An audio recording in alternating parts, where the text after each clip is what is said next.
Mesdames et messieurs, bonsoir et bienvenue à cette émission d'Info 9. Qu'est-ce que le psoriasis? Est-ce une maladie courante ou une maladie rare? Alors, pour répondre à ces questions, je reçois un spécialiste en la matière du Centre de santé et des services sociaux des Aurores boréales, le docteur Nour Eddine Aboubzou. Docteur Aboubzou, bonsoir. Bonsoir, M. Lacasse. Merci d'avoir accepté cette invitation-là. Avec plaisir. Docteur Aboubzou, les maladies de la peau, il y en a beaucoup. Il y en a de différents noms. Vous êtes un spécialiste en la matière, puis c'est pour ça que je suis très heureux de vous avoir en entrevue. Puis je vous remercie aussi de prendre quelques instants de votre précieux temps pour venir informer les gens, parce que c'est une émission d'information. Puis les gens m'en parlent beaucoup. Et puis c'est une manière de rejoindre les gens également qui ont des problèmes, des maladies de peau. Docteur Aboubzou, c'est quoi exactement le psoriasis? Et puis, qu'est-ce que veut dire ce mot-là qui ne sonne pas à la française du tout? C'est quoi exactement, docteur? Alors, le psoriasis, c'est une maladie inflammatoire de la peau. C'est une maladie, l'une des plus fréquentes en dermatologie. Ah oui, c'est une maladie qui est connue depuis de longue date. Elle était comme nommée la lèpre auparavant, mais en fait, c'est tout à fait différent de la lèpre. C'est une maladie très courante. Elle touche à peu près, grosso modo, entre 500 000 et 1 million de Canadiens.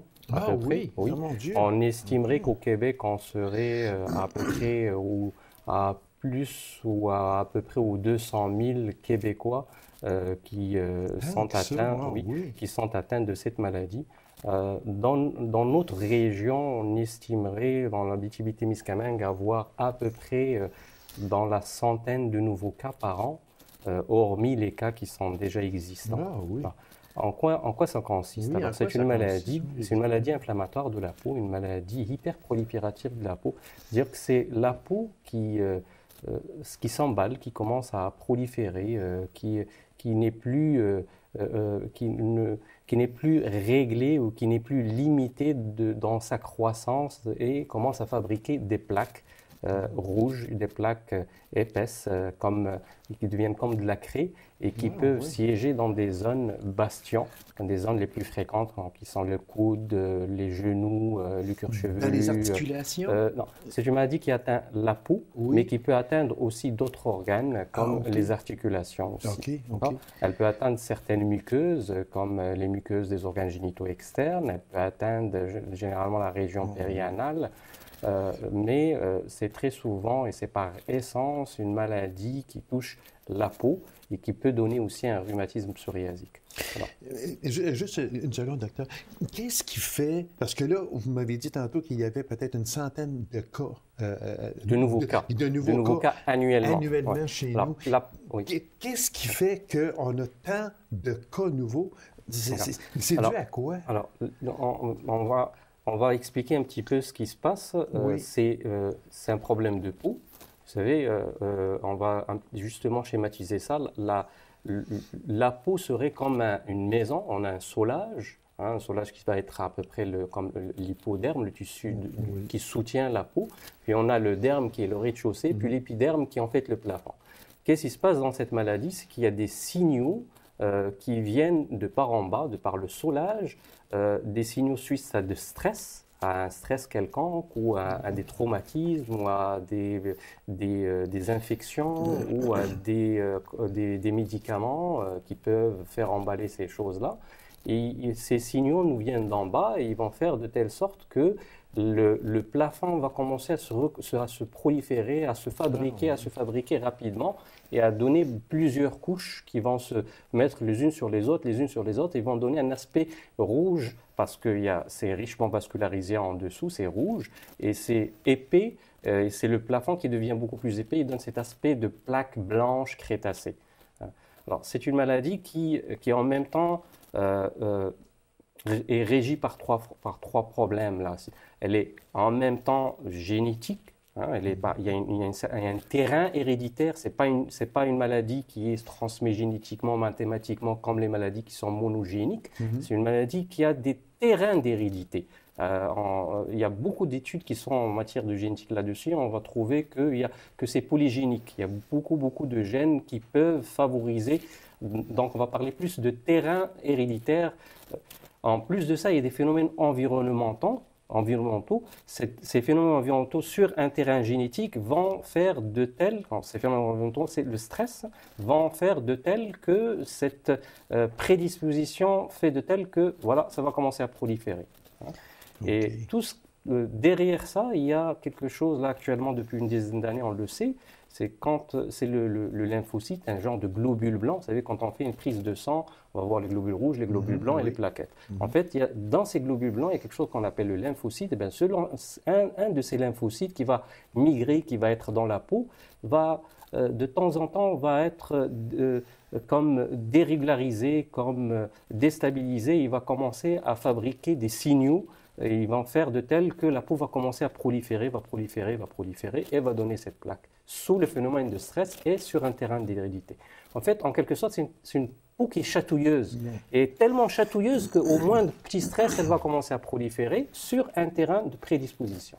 Qu'est-ce qui fait, docteur, qu'une personne a cette maladie-là, puis que l'autre ne l'a pas? C'est peut-être une question hypothétique, c'est peut-être une question vague, parce qu'on pourrait demander à un cardiologue pourquoi une personne est cardiaque, l'autre ne l'est pas.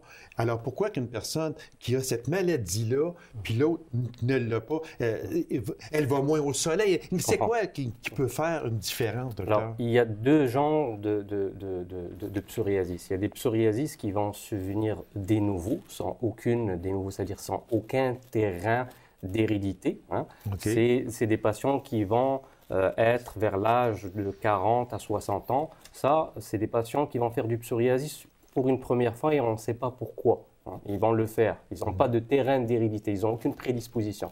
Mais il y a des patients qui vont le faire à l'âge de 15-20 ans et eux, ceux-là, ils ont déjà un terrain, une prédisposition. C'est comme si des personnes qui ont un terrain allergique ou un terrain rhumatismal, ils vont faire des rhumatismes parce que dans leur famille, il y a ce terrain-là. Des gens qui ont de l'allergie, de l'eczéma, de l'asthme, qui ont une prédisposition à faire ça, il y aura un type de personnes qui seront prédisposées parce qu'ils portent en eux cette hérédité. Ils portent en eux de multiples gènes qui vont faire cette maladie qui est le psoriasis. Et ce sera des gens qui vont faire un psoriasis très tôt, entre l'âge de 15 et 20 ans. Et ce qui est intéressant dans cette maladie, c'est que cette prédisposition génétique ou cette prédisposition héréditaire, on va trouver que ces gènes qui donnent cette prédisposition, à côté d'eux, de ces gènes, il y a d'autres gènes qui prédisposent à d'autres maladies inflammatoires. Et qu'est-ce qui va se passer? C'est que ces personnes qui vont faire du psoriasis vont aussi faire probablement une prédisposition à faire des maladies inflammatoires intestinales comme une maladie de Crohn, qui vont avoir une prédisposition à faire du diabète, qui vont avoir une prédisposition à faire de l'hypertension, de la haute pression, qui vont avoir une prédisposition à faire d'autres maladies inflammatoires. Et le tout, ce terrain d'inflammation va faire de tel qu'à long terme, ce psoriasis sur des terrains de maladies inflammatoires va diminuer leur espérance de vie s'il n'est pas traité. Mon Dieu, alors là, vous êtes un peu après me dire, le docteur, qu'il n'y a pas d'âge minimum, il n'y a pas d'âge maximum. Est-ce qu'on peut dire entre 15 et 60 ans, passé 60 ans, on ne peut pas avoir cette maladie-là? En fait, il y a deux pics. Il y a un pic de 15-20 ans où on va faire un psoriasis de type 1, si je peux dire, comme il y a du diabète type 1, diabète type 2.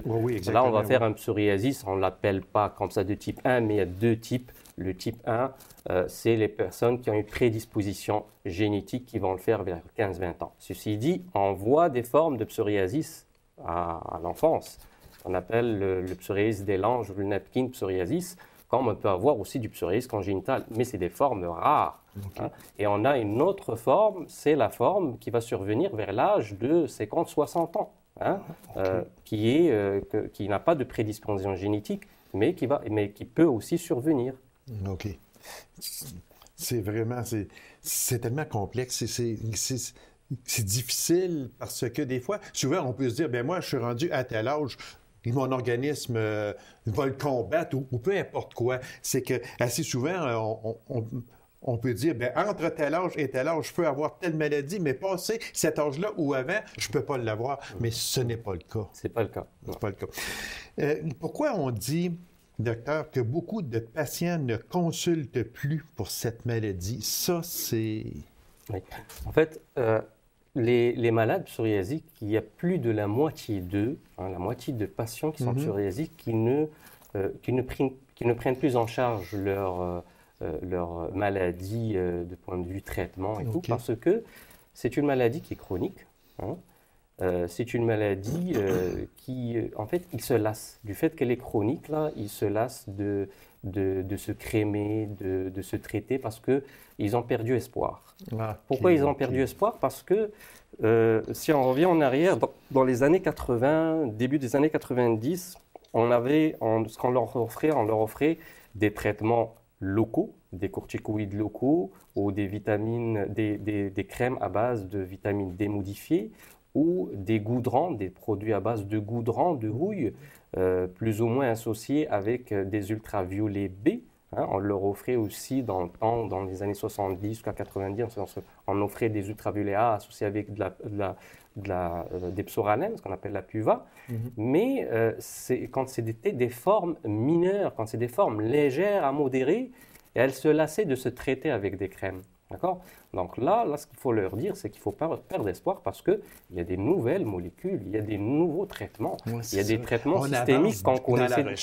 On avance dans la recherche et il y a des traitements qu'on appelle les biothérapies qui ont complètement révolutionné depuis les années 2000 et ici au Québec depuis 2005 à peu près, on a commencé à utiliser les biothérapies, ces molécules qu'on appelle biothérapies, en fait c'est biologique. En fait, c'est comme les autres, à la différence des médicaments qui sont des produits chimiques, comme certaines molécules qu'on utilise dans le psoriasis, le méthotrexate ou la cyclosporine ou la citrétine, c'est des molécules, des produits chimiques.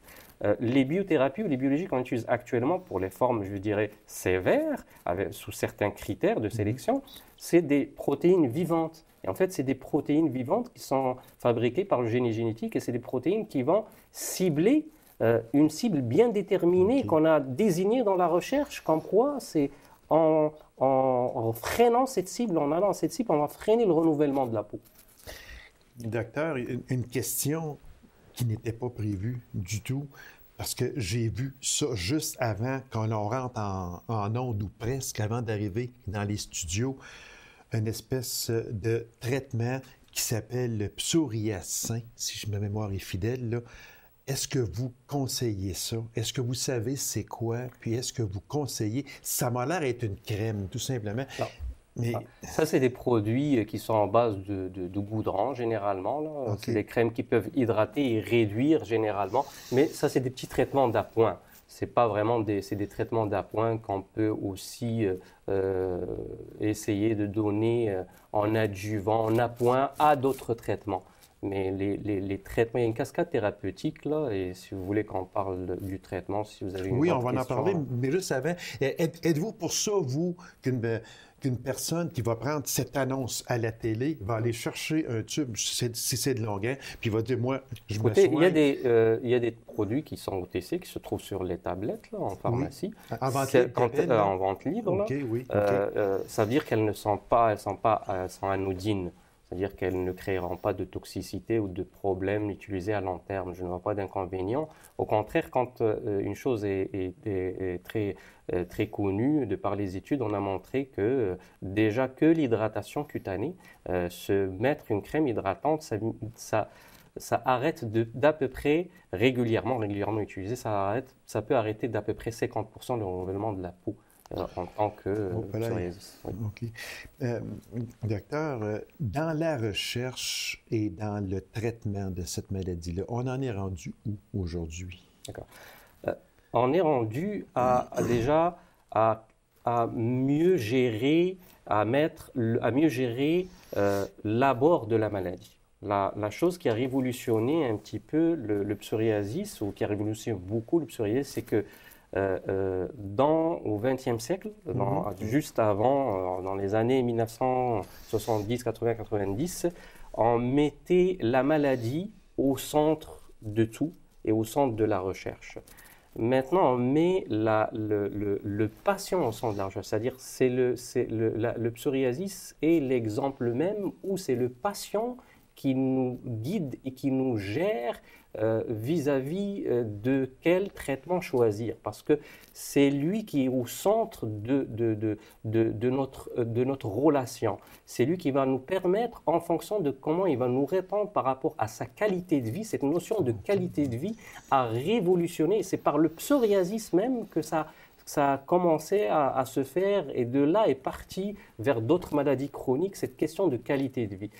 En fonction de comment on va nous répondre à un certain nombre de questionnaires avec lesquels on évalue la qualité de la vie de la personne, si cette personne a une qualité de vie qui est dépréciée, si cette personne a une mauvaise estime de soi, si cette personne est gênée dans ses relations professionnelles, si cette personne est gênée dans ses relations avec ses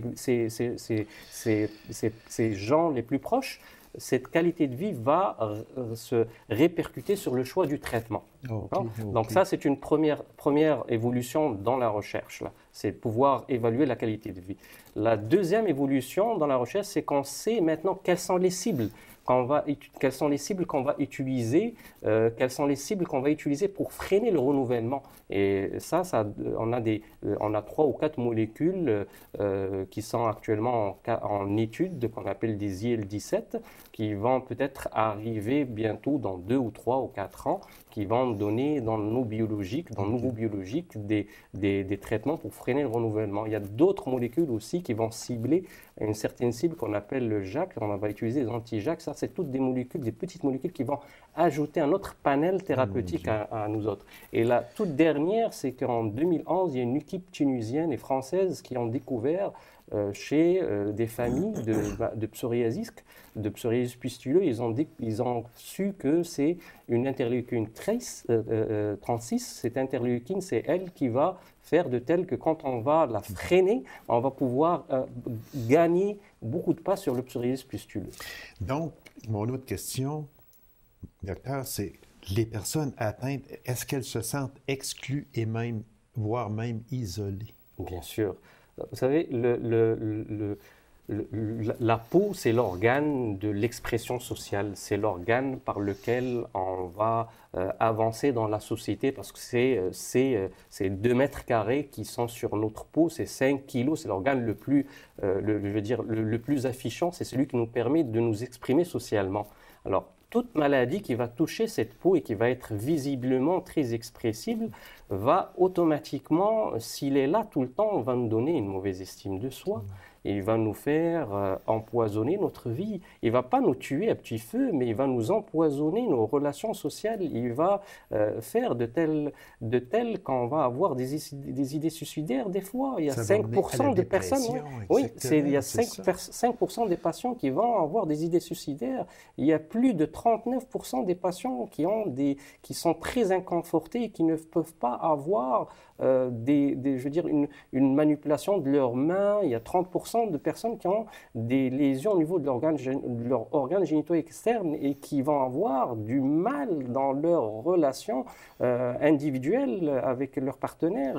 D'où l'isolement. Très souvent, cette maladie est considérée comme une maladie contagieuse par les autres. Or, ce n'est pas du tout une maladie contagieuse et les personnes sont exclues des lieux publics, exclues des piscines, exclues de toutes sortes d'activités qui les mettent en relation avec les autres. Or, la peau du psoriasis, c'est une peau qui est, si on commence à la chercher et à la fouiner, on va trouver que c'est une peau qui a beaucoup de molécules anti-infectieuses et qui n'est pas du tout contagieuse. Docteur, il reste à peine 2 minutes, puis il y a une question que je veux vous poser absolument, c'est le psoriasis versus grossesse. Est-ce qu'il peut y avoir un problème ou des problèmes? Quand on parle de psoriasis grossesse, il y a à peu près 3 points qu'il faut clarifier là-dedans. Très souvent, il y a une partie du psoriasis qui va s'améliorer pendant la grossesse, et qui est l'un des plus grands nombres, disons à peu près plus de 50% du psoriasis va s'améliorer la grossesse. Il pourrait s'aggraver après la grossesse, après la délivrance. Et il y a des psoriasis qui restent stables pendant la grossesse.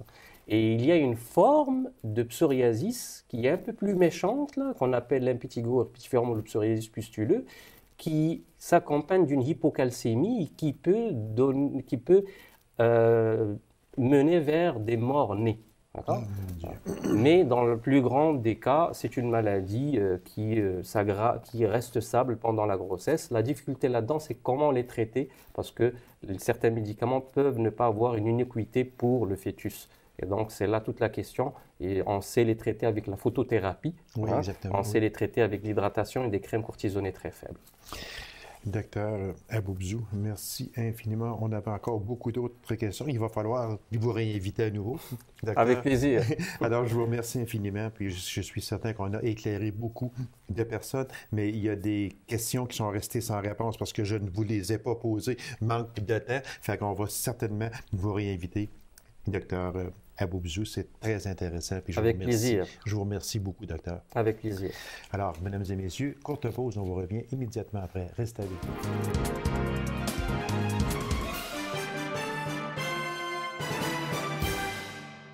La région du nord du Québec rappelle la mémoire de sa génération dans un magnifique livre de ressources et de vaillance. Alors, pour nous en parler, je reçois de Villebois, M. Jacqueline Vézina. M. Vézina, bonsoir. Bon, salut, toi. C'est M. Vézina. Moi, là, j'ai feuilleté ce livre-là. Peut-être qu'on va demander, je ne sais pas s'il y a du verre, on va demander de pouvoir à notre ami Steven de venir chercher un gros plan. Qui a eu l'idée de publier un pareil livre? Parce que c'est vraiment extraordinaire, ce livre-là, et ça concerne pas seulement que Villebois, OK, on va le... comme ça. Ça concerne aussi tout ce qui est du Nord. Là, on parle de Chapais, Chibougamau, Matagami, Joutel, etc. Ça, c'est venu, comme nous, la table de consultation pour les aînés. Ça fait 12 ans, 13 ans que ça existe. OK. En fin de compte, ce qui est arrivé là-dedans, c'est qu'on a on a des budgets en conséquence qui nous permet de faire des choses de même. C'est qu'on a voulu souligner tout ce qui s'est passé dans la ville de Chibougamau, Chapais, Quévillon, Matagami, Villebois, dans les alentours de Villebois. Okay. Fait que ça, c'était un projet qui a été monté par la table de consultation des aînés. Il y a plusieurs années. Ça doit faire, je pense, 5 à 6 ans. Oui, on parle de 2007. Bien, ça a commencé, ça s'est fait en 2 étapes. C'est en 2 étapes. C'est ça, hein? Ça a pris 2 ans faire le livre. Ah oui, parce qu'il y a tellement de belles choses là-dedans, j'en suis jaloux. Ah oui, c'est vraiment bien. Ça a été fait par Benoît Gourde de Rouyn-Noranda, okay. La compagnie de Rouyn-Noranda qui a eu le contrat de faire les entrevues puis tout. OK. Puis, non, c'était une fierté pour nous autres. Ben, je comprends, c'est toute une fierté. Moi, quand j'ai commencé à regarder pour avoir ce livre-là, dans le but de faire une entrevue puis de le faire connaître aussi, parce que moi, c'est la première fois de ma vie là, que j'entendais parler de ce livre-là, même si ça fait quand même 1 an au-dessus qu'il est sorti. Ah, nous, doit faire 2 ans. 2 ans? Ça fait au-dessus de 2 ans qu'il est sorti. OK, ça fait au-dessus de 2 ans. Puis, je m'attendais à recevoir un tout petit livre de rien. Puis quand on regarde ça, mais ma foi du bon Dieu, j'ai resté tellement surpris. Beaucoup de photos, puis les textes, en tout cas, le peu que j'ai pu lire, parce que j'ai lu à la dernière minute, le peu que j'ai pu lire, c'est vraiment bien fait, vraiment bien monté. Monsieur Gourde, il a fait un très bon travail. Pour la raison ça a pris quasiment 2 ans avant qu'il fasse le temps. Il a fallu qu'il monte à Chibougamau. Oui. Il a fallu qu'on rassemble du monde de Chibougamau pour être capable de discuter, que lui, c'est capable de discuter. Interviewer les gens. Chapais, pareil. Quévillon, pareil. Matagami, on a fait tout l'ensemble. Villebois, Valparadis, Beaucanton. Okay. Il a fallu que nous, comme à Villebois, Valparadis, Beaucanton, il y en avait qui étaient comme moi, il y avait ma sœur, il y en avait comme à Beaucanton qui faisait des recherches pour essayer d'emmener beaucoup de monde, pour être capable de nous donner des anecdotes et des choses de même qu'ils peuvent donner à M. Gourde, qui peuvent c'est des souvenirs, des vieux souvenirs, mais par contre, des restes qu'on voulait répéter pour avoir ça. Puis ça, là, vous pouvez figurer il y en a pas mal de, je pense, Mme La Rochelle m'a dit qu'elle avait mis comme à Rouyn-Noranda dans les archives de différentes places. Parce que actuellement, est-ce qu'il est encore en vente? Oui, il est encore en vente. Il en reste encore à Chapais. Ah oui? OK. Puis la personne, en réalité, ils sont pas chers parce qu'on les vend seulement que 20 Moi, j'ai resté tellement surpris. 20 pour il nous coûte plus cher que ça à faire. Oui, exactement. Il vous coûte plus cher, j'en suis persuadé, parce que si on fait 280 pages d'un nombre incalculable de photos, d'anecdotes, mon Dieu, moi, je trouve ça vraiment extraordinaire. Puis oui, 20 là, ce n'est vraiment pas cher. Je m'attendais à peut-être une cinquantaine de dollars. Nous, j'ai demandé à Mme La Rochelle, j'ai dit, comment il nous coûte environ? Elle dit, garde, je vais moi pas t'en parler. Elle nous coûte pas mal plus cher que ça. Sûrement. Moi, comme dans le fond, à la fin de la table, la concertation des années pour le nord du Québec, nous, ça va faire 13 ans que je siège là-dessus, moi. OK. Puis, tu sais, on est là-dedans, puis on se rend compte assez souvent. Puis on essaie d'améliorer les sorts pour les personnes âgées. C'est ça. Puis, le but de ça, là, c'était quoi? C'était de mettre en livre l'histoire du Nord. C'est ça. En principe, le but était pour mettre de présenter les personnes âgées qu'on n'a pas la chance ils n'ont pas la chance de s'exprimer à différentes places, choses de même. C'est sûr, parce que on n'a pas toute la parole facile pour venir soit à la télé, à la radio, pour venir s'exprimer, mais dans ça s'exprime bien. Donc, M. Gourde a fait, on parle ici de Chibougamau, Chapais, Quévillon, Matagami, Joutel, Beaucanton, Villebois, Valparadis. C'est ça. On a tout ressemblé. M. Gourde a tout ressemblé. D'ailleurs, c'était son mandat qu'on lui avait demandé. OK. Mais par contre, on lui a donné un coup de main, comme je vous dis tout à l'heure, on lui a donné un coup de main pour essayer de récupérer les personnes qui étaient capables en réalité. Parce qu'on a vu une personne ou deux, je pense qu'on les avait rassemblés, puis à un moment donné, ils sont décédés. Entre-temps, ils n'ont pas pu nous compter 2 anecdotes. Okay. Ça en est d'autres qui l'ont compté à leur place. À leur place, eux autres. Parce que ça se lit très bien, parce que c'est fait étape par étape, ça se lit bien. Puis, comme je le disais tantôt, il y a quand même de très, très belles photos. Des personnes, on parle de 41 personnes en entrevue? 41 personnes en entrevue. Puis moi, je l'ai parce que sur disquette. Nous, les administrateurs, on a eu le privilège d'avoir par disquette. Ah, OK. Mais par contre, moi, c'est des choses que je vais garder, que je vais léguer à mon gars et à ma fille. Oui, moi. Exactement. Ça va rester dans les archives. Maintenant, les gens qui, suite à ça, qui voudraient se procurer un livre, pourraient faire quoi? Parce que je suis certain, moi, là quand les gens, quand l'émission va passer, vont dire, mon Dieu, ça serait intéressant parce que c'est vraiment là, le Nord. C'est vraiment là. Oui, c'est ça. C'est le vrai le Nord. Alors, ça veut dire que les gens qui ont déjà travaillé à la mine, à Chapais, Chibougamau, Joutel, etc., hey, moi, j'ai travaillé là, je serais intéressé, moi, à avoir ce livre-là. Ils font quoi, ces personnes-là? Les personnes qui sont intéressées d'en voir, regarde, ils ont à communiquer avec Mme La Rochelle à Chapais. Okay. C'est le numéro de téléphone. Je vais y aller tranquillement pour te le dire. Là. Oui. C'est dans le 1-418-745-3216. Madame Lucette La Rochelle. Bon, Lucette La Rochelle, je répète. C'est Chapais. À Chapais, alors, moi, je répète. Et si jamais que vous vous en rappelez plus, vous pouvez m'appeler chez moi dans Jacques-Claude Vézina. À Villebois, il est connu. Votre numéro 941-2173. 2173. Alors, soit appelez M. Vézina à Villebois au 941-2173 ou appelez à Chapais Mme Lucette La Rochelle au 1-418-745-3216. 20 $. Non, il n'est pas cher. Pour ce débat, il était vraiment pas cher.